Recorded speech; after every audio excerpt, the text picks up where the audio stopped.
Não repreenda asperamente o homem idoso, mas exorte-o como se ele fosse o seu pai. Trate os jovens como irmãos, as mulheres idosas como mães e as moças como irmãs, com toda pureza. Trate adequadamente as viúvas que são realmente necessitadas, mas se uma viúva tem filhos ou netos, que estes aprendam primeiramente a pôr a sua religião em prática, cuidando de sua própria família e retribuindo o bem recebido de seus pais e avós, pois isso agrada a Deus. A viúva realmente necessitada e desamparada põe sua esperança em Deus e persiste dia e noite em oração e em súplica.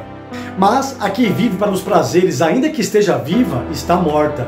Dê-lhes estas ordens, para que sejam irrepreensíveis. Se alguém não cuida de seus parentes, e especialmente dos de sua própria família, negou a fé e é pior que um descrente. Nenhuma mulher deve ser inscrita na lista de viúvas, a não ser que tenha mais de 60 anos de idade, tenha sido fiel a seu marido e seja bem conhecida por suas boas obras, tais como criar filhos, ser hospitaleira, lavar os pés dos santos, socorrer os atribulados e dedicar-se a todo tipo de boa obra. Não inclua nessa lista as viúvas mais jovens, pois quando seus desejos sensuais superam a sua dedicação a Cristo, querem se casar. Assim elas trazem condenação sobre si por haverem rompido seu primeiro compromisso. Além disso, aprendem a ficar ociosas, andando de casa em casa, e não se tornam apenas ociosas, mas também fofoqueiras e indiscretas, falando coisas que não devem. Portanto, aconselho que as viúvas mais jovens se casem,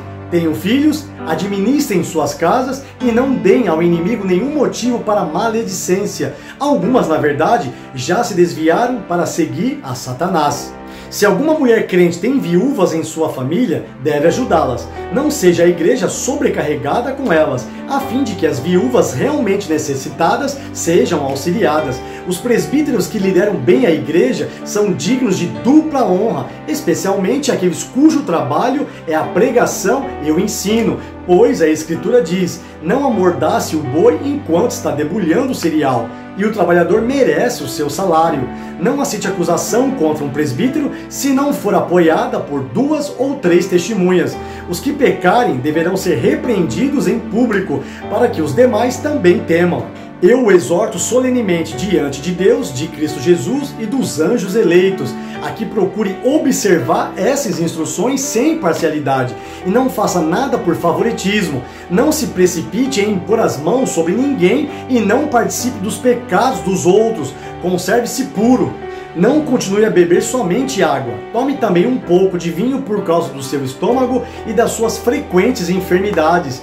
Os pecados de alguns são evidentes, mesmo antes de serem submetidos a julgamento, ao passo que os pecados de outros se manifestam posteriormente. Da mesma forma, as boas obras são evidentes, e as que não o são não podem permanecer ocultas.